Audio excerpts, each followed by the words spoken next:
એમાંય સવારના પહોરમાં 5 વાગે તમે 5:30 6 વાગે જ્યારે ઉઠતા, અને કોક વળી 8 વાગે ઉઠે, પણ જ્યારે ઉઠો ત્યારે પથારીમાંથી નીચે ઉતર્યા પહેલા તમે એક બીજું કામ કરો છો. શું કરો છો?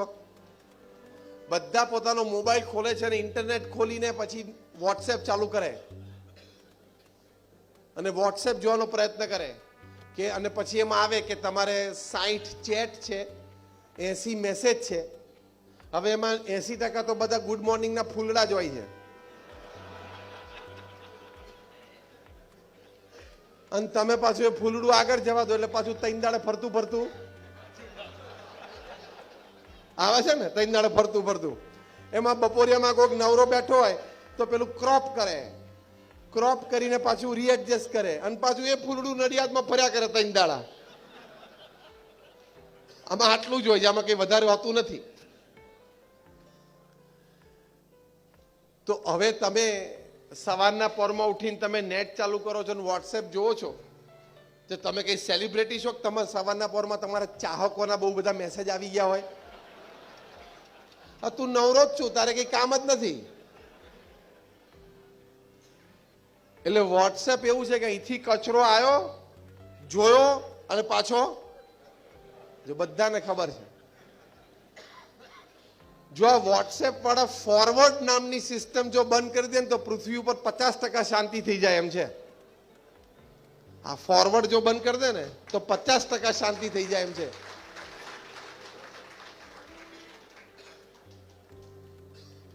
તમે લોકો પરિવારમાં સંપની દ્રષ્ટિએ સાથે જમો છો, રાત્રે સાથે જમવા બેસતા છો. ઘણા બધા પરિવારો, આપણી સંસ્કૃતિ છે.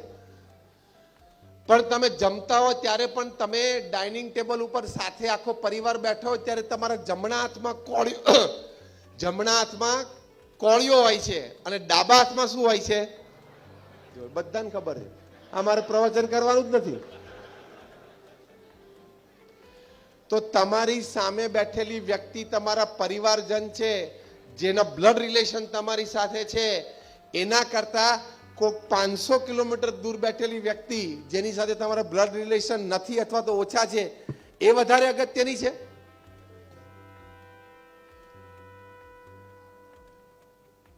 એક બાળકે બાજુના રૂમમાંથી એના પિતાના રૂમમાં, માસ્ટર બેડરૂમમાં ફોન જોડ્યો કે ડેડી આપણે જમવા કેટલા વાગે બેસવું છે, જેથી પછી મારે જમીને જરા બહાર જવું છે, એક મિત્રની પાર્ટી છે ત્યાં. તો કે બેટા હું બાજુના રૂમમાં જ બેઠો છું, તો અહીંયા આવને. તો કે પપ્પા, એ તો મેં 3 વખત બારણું ખોલ્યું પણ તમે ફોન ઉપર જ હતા. એટલે પછી મને એમ થયું મારે તમને મળવું હોય તો ફોન જ કરવાનો. હવે આમાં ક્યાં સંપની ભાવના રહી? એની માટે આની ઉપર થોડીક મર્યાદા મૂકવી પડે. કુમાર મંગલમ બિરલા કેવા મોટા બિઝનેસમેન છે.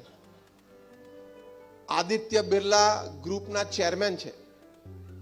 5 લાખ કરોડની આ કંપની છે. It is a sold to software 5 lakh crores. Kumar Mangalam બિરલાના ધર્મપત્નીનો ઇન્ટરવ્યુ ટાઈમ્સ ઓફ ઇન્ડિયામાં આવેલો. એ કટિંગ પણ હજી મારી પાસે છે. એમાં ટાઈમ્સ ઓફ ઇન્ડિયાના ઇન્ટરવ્યુમાં પૂછ્યું કુમાર મંગલમ બિરલા એમના પત્નીને કે you are who's who of the town. South મુંબઈમાં એ રહે છે એટલે who's who of the town. તમારે બિઝનેસ ટાઈમ હોય, મીટિંગ ટાઈમ હોય, ટ્રાવેલિંગ ટાઈમ હોય, અને રોજ સાંજે તમને 2-5 જગ્યાએ આમંત્રણ હોય પાર્ટીનું. How are you managing your time? Personal time, family time, social time, traveling time, office time? ત્યારે કુમાર મંગલમ બિરલાના પત્નીએ વાત કરી. હવે જો સાંભળજો બરોબર, કેવી સંપની ભાવનાથી આવા મોટા પરિવારો સાથે રહેતા હોય છે, કેવી સમજણ અને કેવા વિચારથી આવા ખાનદાન પરિવારોમાં પરિવારજનો બધા સાથે રહ્યાનો આનંદ લઈ શકતા હોય છે. કુમાર મંગલમ બિરલાના પત્નીશ્રીએ કહ્યું કે it is a custom in the Birla house that at 8 PM everybody has to deposit their mobile with the mother. કે રાત્રે 8 વાગે એટલે અમારા બિરલા હાઉસમાં એક રિવાજ છે કે દરેકે પોતાનો મોબાઈલ માતૃશ્રીને જમા કરાવી દેવાનો. 5 લાખ કરોડનો માણસ કુમાર મંગલમ બિરલાએ પણ 8 વાગે પોતાનો મોબાઈલ માતાને આપી દેવાનો. ત્યારે પરિવારમાં સમય એકબીજાને આપી શકે, સમય આપે ને સાથે રહી શકે, સમય આપીને સાથે રહીને સંપ કેળવી શકે. ત્યારે પેલા ઇન્ટરવ્યુઅરને બહુ આશ્ચર્ય થયું, sir what do you do after that? પછી તમે શું કરો? કે જાણે મોબાઈલ વગર જિંદગી જ નથી. એવું આપણે એવું થઈ ગયું છે, મોબાઈલ વગર જિંદગી જ નથી. ગમે ત્યાં આપણે બેઠા હોય, દર ત્રીજી મિનિટે આપણો હાથ જો મોબાઈલને અડે નહીં ને તો આપણે ડિસ્ચાર્જ થઈ જઈએ. મોબાઈલ તો જ્યારે ચાર્જ થવાનો હોય ત્યારે થાય. દર ત્રીજી મિનિટે જો મોબાઈલ અડીએ નહીં. અહીંયા અત્યારે ચાલુ પ્રવચને ઘણા બધાનું મને દેખાય છે, આમ જોવે કંઈક છે તો તું ક્યાં સેલિબ્રિટી છું, આમ નવરો છું, તને ક્યાં આટલા બધા મેસેજીસ આવવાના, કચરા આવવાના છે ફોરવર્ડ બધા. કુમાર મંગલમ બિરલાના પત્નીશ્રીએ કહ્યું કે અમે રાત્રે 8 વાગે ડાઇનિંગ ટેબલ ઉપર બેસીએ, કોઈની પાસે મોબાઈલ હોવો જોઈએ નહીં. હવે આજે રાતથી તમારે બધાએ પ્રયોગ કરવાનો છે.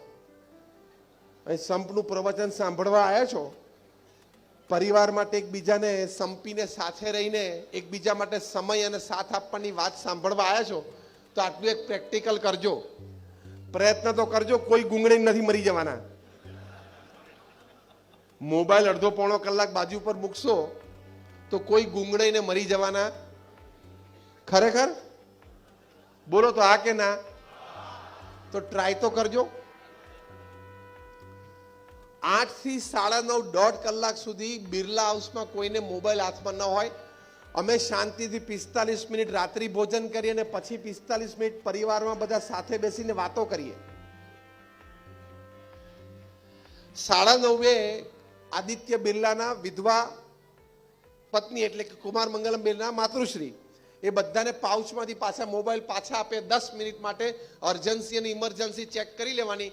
કામ હોય તો પ્રેમથી બીજે દિવસે સવારે 10 વાગે ઓફિસમાં આવું ત્યારે મને ફોન કરજો. અને તમે લોકો રાત્રે 11 ને 12 વાગ્યા સુધી મોબાઈલ ચાલુ રાખો, તમારા પરિવારજનોને સમય ના આપી શકો, પછી સંપની અપેક્ષા રાખો, સંસ્કારની અપેક્ષા રાખો, એ શક્ય જ નથી. રાત્રે 11-12 વાગ્યા સુધી મોબાઈલ ચાલુ રાખો છો. આ રમકડું બન્યું છે આપણી સેવા માટે, આપણે એના ગુલામ થઈ ગયા. રાત્રે 11-12 વાગ્યા સુધી તમે મોબાઈલ ચાલુ રાખો. તમને એવી અપેક્ષા છે કે કોઈક વખત નરેન્દ્રભાઈને દિલ્હીથી મારી તાત્કાલિક જરૂર પડે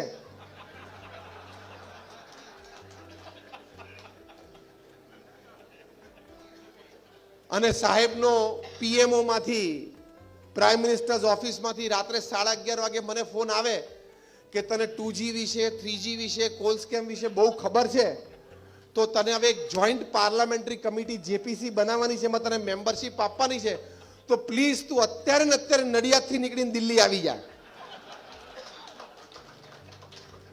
એવો ફોન કદાચ પ્રધાનમંત્રી શ્રીનો રાત્રે 11:30 વાગે આવે ને હું કદાચ ના લઈ શકું તો દેશની બહુ મોટી અસેવા થાય એવું તું માને છે? તારા જેવા એને 125 કરોડ છે, તને ઓળખતાય નથી. તું 2G 3G ની ચિંતા ના કર. તારા ઘરમાં જે 2G છે ને, મોટો જી નાનો જી, એટલું જાણ ખાલી. એટલે આ સમયની મર્યાદાઓ, ત્રીજી અગત્યની વાત સંપ માટે આ છે કે સમયની મર્યાદાઓ કરીને પરિવાર સાથે સંપીને બેસવું, સાથે રહેવું, સાથે જમવું, સાથે રમવું.